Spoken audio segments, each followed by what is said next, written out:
हमारा मन भगवान की करुणा को अनुभव करके सदा सदा के लिए भगवान की भक्ति में भगवान शंकर भगवान पार्वती के चरणों का आश्रय ग्रहण करें। इसी भाव से भगवान की महती अनुकंपा श्री शिव पुराण ज्ञान यज्ञ का आज 7वां दिवस है। 9 दिवसीय नवान्न पारायण के इस 7वें दिवस का सत्र का हम आप शुभारंभ करने जा रहे हैं। देखो, भगवान के लिए कोई भी अपना कोई पराया नहीं।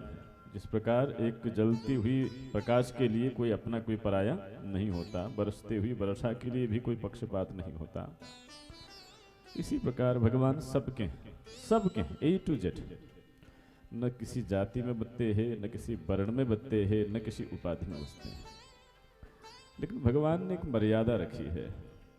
मर्यादा ये रखी है कि जो जीव मुझे चाहता है, मेरे सुख का अनुभव भी उसी को हो सकता है, सभी को नहीं। और जो भगवान को नहीं चाहता है, सामने आने पर भी उनका यथार्थ बोध हो सकता नहीं। और भगवान की कृपा का पूर्ण प्रमाण भी यही है कि जब हमें भगवान की कृपा की अनुभूति होने लगे, भगवान हमारे हैं, यह बात हमारे चित्त में स्वीकार होने लगे, हर पल हमें यह अनुभूत होने लगे। और दैत्य देवताओं का भी कल की परिभाषा आप जानते हो, यही प्रकार है। जो संसार को अपना मानता है, उन्हीं को समझता है, उन्हीं को इकट्ठा करने के लिए सबको दुख देता है, वो दैत्य है। जो दुख मिले चाहे सुख मिले, जो भगवान के चरण में जाता है वो देवता है। देवताओं की एक ही दिनचर्या रही, दुख मिले तो भगवान के पास जाना, सुख मिले तो भगवान का प्रसाद बना करके खाना। तो जीवन में देवता भी रहते हैं और दैत्य भी रहते हैं, लेकिन भगवान का एकमात्र कार्य क्या है? वो देवताओं को नाश करते हैं और दैत्यों को नाश करते हैं, देवताओं का सुख वर्धन करते हैं। इतनी सी बात हमको समझने वाली है। भगवान की प्रत्येक लीला में कहीं पर भी आपने ये नहीं देखा होगा, नहीं सुना होगा कि भगवान ने किसी देवता को मारा। हाँ, ठीक है, कभी कभी उनको कष्ट दिया हो सकता है, संपत्ति से हीन किया हो सकता है, लेकिन कभी भी कोई रौद्र रूप धारण करके उसका वध किया होगा तो एक दैत्य का, असुर का। अर्थात जब जीवन में असुर भाव आता है तो भगवान उस असुर भाव को खत्म करने के लिए अनेक प्रकार की लीलाओं से, भाव से, अभाव से छीन करके, हैं, अपने से अलग करके, ये तुम्हें कृपानुभूति कराने का एक भगवान की लीला का मतलब। जब कोई चीज हमें मिल जाती है तो उसको पा करके हम बहुत मदमत्त हो जाते हैं, तो भगवान समझते हैं कि दैत्य भाव से भर गया, अब इस भाव को खत्म करना है। तो जिस मिली हुई चीज जिससे अहंकार का अनुभव करने लग गया, भगवान उसको छीन लेते हैं। जीवन में भगवान की लीला का उदय इस प्रकार होता है। हम दुखी होते हैं, रोते हैं, हमारे जीवन से क्यों चली गई, ऐसा क्यों हुआ, ऐसा नहीं होना था, है? कई लोग तो ऐसे कहते हैं, बोले हमारे घर से हम हमारे बच्चे को छीना तो हम भगवान का भजन ही नहीं करेंगे। मत करो, भगवान की भगवत्ता पर क्या असर पड़ता है? आपके भगवान मानने से भगवान की भगवत्ता पर कोई फर्क पड़ने वाला नहीं है। आप भगवान को मानो चाहे ना मानो, उनको पूजो चाहे न पूजो, उनके लिए मंदिर बनाओ चाहे न बनाओ, भगवान की सत्ता पर तिल भर भी अंतर आने वाला नहीं है। भगवान आपकी पूजा से मोटा होने वाला नहीं है। आप भगवान को हे भगवान तुम भगवान हो कह दोगे तो उनको कोई फर्क पड़ने वाला नहीं है। फर्क हम पर, जो प्रार्थना कर रहा है उसके हृदय की शुद्धि होती है, उसका अहंकार का नाश होता है, उसे कृपानुभूति होती है। कई बार घटना ऐसे देखने को मिलती है, घर में कोई विपत्ति आ जाती है, उसका दोष आरोपण ठाकुर जी को लगाया जाता है, भगवान ने ऐसा कर दिया। भगवान ने तो बहुत कुछ किया है, तुम्हें पैदा करके सबसे काम तो वो भी है। यदि जब पैदा, भाई माली किसी बाग में किसी वृक्ष को रखता है, किसी फूल को रखता है, तो जब उसकी शाखाएं अधिक हो जाती हैं, उस बाग की शोभा ठीक नहीं रहती है, तो काट छांट करना भी माली का ही काम होता है। हो सकता है कि खिलता हुआ फूल भी काट दे, इसमें अपराध माली का क्या हो गया?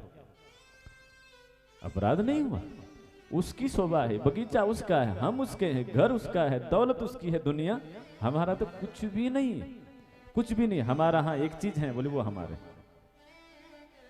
वो हमारे हैं, उसके अलावा हमारा कुछ भी नहीं। और यही चीज हमने उल्टी कर रखी है, उसके अलावा सबको अपना बना रखा।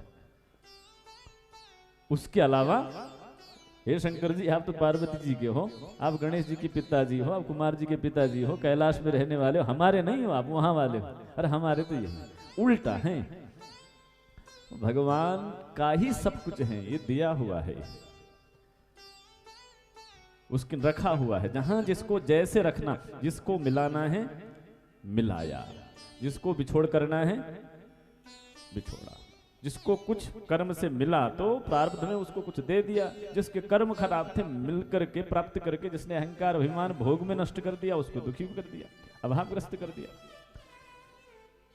भाई यदि कहते हैं तो यदि आप किसी पुष्प की, गुलाब के सुंदरता का आनंद लेना चाहते हो तो आपको कांटों को भी सहन करना पड़ेगा। बिना कांटे का गुलाब खिलता नहीं, बिना अभाव का भाव का बोध भी होता नहीं। जीवन में जब दुख नहीं आएगा, जीवन में जब संकट नहीं आएंगे, जीवन में जब तुम्हारी मनमानी खत्म नहीं की जाएगी, तब तुम्हारे पास मिली हुई सुखों की कद्र नहीं करेंगे, उसके सुख का, उसके महत्व का अनुभव भी हमको होने वाला नहीं।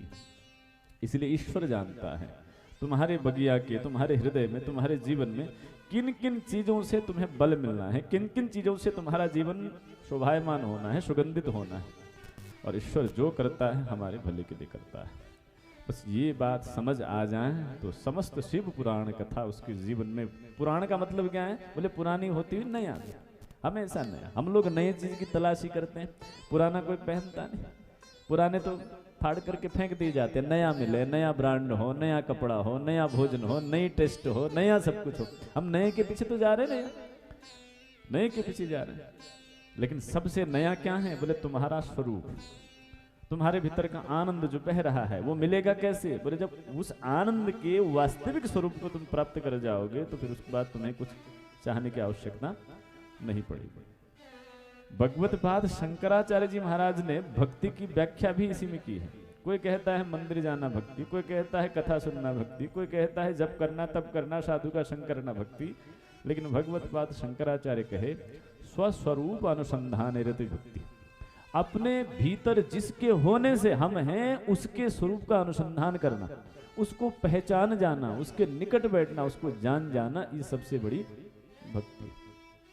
और इसी से हम अलग हैं। सब कुछ कर लिया लेकिन मेरे भीतर क्या है इसको हम जानने में सक्षम रहे नहीं। और ये शिव पुराण कथा आपके भीतर नवीनत्व का बोध तभी कराएगी जब आपके चित्त में वो जिज्ञासा पैदा होगी, वास्तव में मेरा कौन है, आखिर मुझे करना क्या है, आखिर मुझे जाना कहाँ है, आखिर मैं जा कहाँ रहा। अन्यथा भीतर असुर भाव को अपना स्थान बनाने में तनिक भी देर लगने वाली नहीं है। बिगड़ने को सब कुछ बिगड़ रहा है, यहाँ हर चीज बिगड़ रही है। ये दीवार भी कमजोर हो रही है।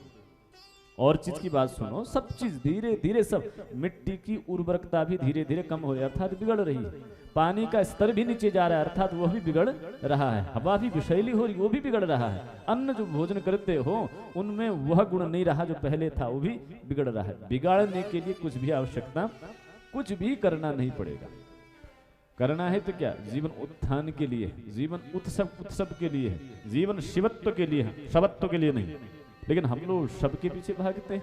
शब का मतलब जिसमें कुछ सत्यता नहीं है उसको शब कहते हैं, जो यथार्थ नहीं है वो शब है, जिसमें कोई वास्तविक चेतना नहीं है वो सब है, जिसमें जिसके साथ हमारा कोई वास्तविक कोई कंसर्न नहीं है वो सब है। भाई जब भीतर से चेतना निकाल जाती है तब तो कहते हैं ना सब है। बोले ये नहीं, बोले वो तो निकल गए, ये शरीर नहीं।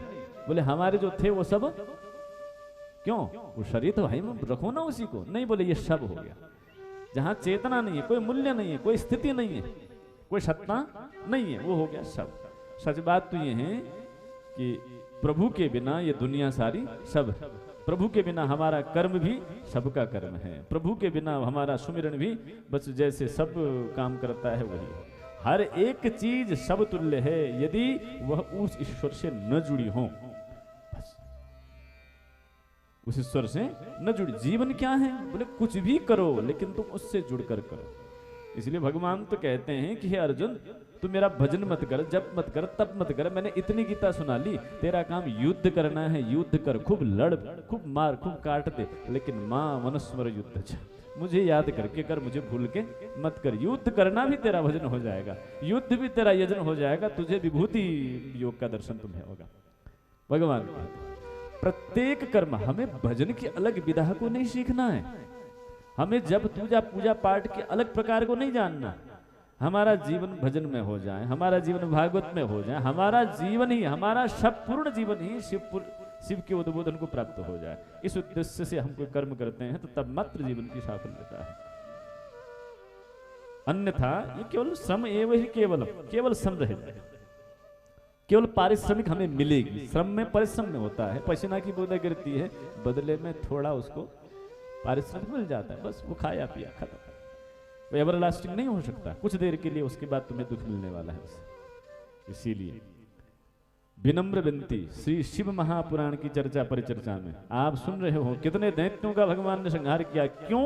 इसीलिए संहार किया क्योंकि उनका तप, उनका जब, उनके प्राप्त वरदान सब केवल भोग के लिए था, केवल भोग के लिए था। और जब भोग जीवन में आता है तो फिर दूसरे का भोग भी छीनने की, दूसरे का सुख छीनने की वृत्ति आती है।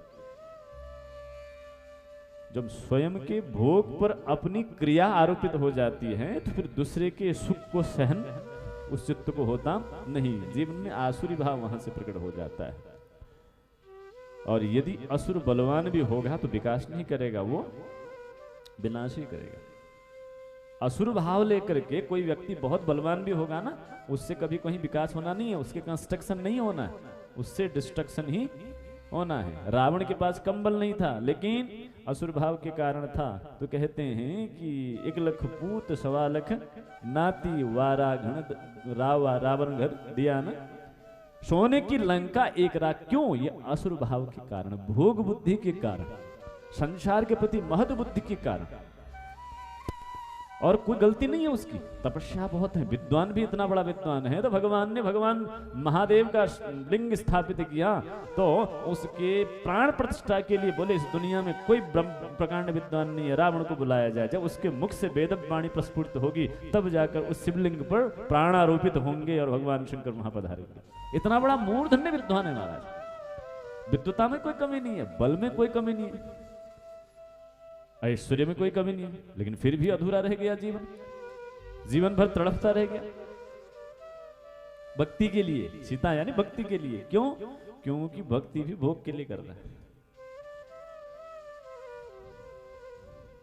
तो जीवन में भगवान की भक्ति समर्पिता हो, व्यवसाय का न हो करके नैष्ठ की भक्ति का उदय हो जाए, इस भाव से जब हम किसी कर्म की ओर प्रवृत्त होते हैं तो प्रतिक्रिया हमारी भक्ति बन जाती है। हमारा खाना पीना, उठना बैठना सब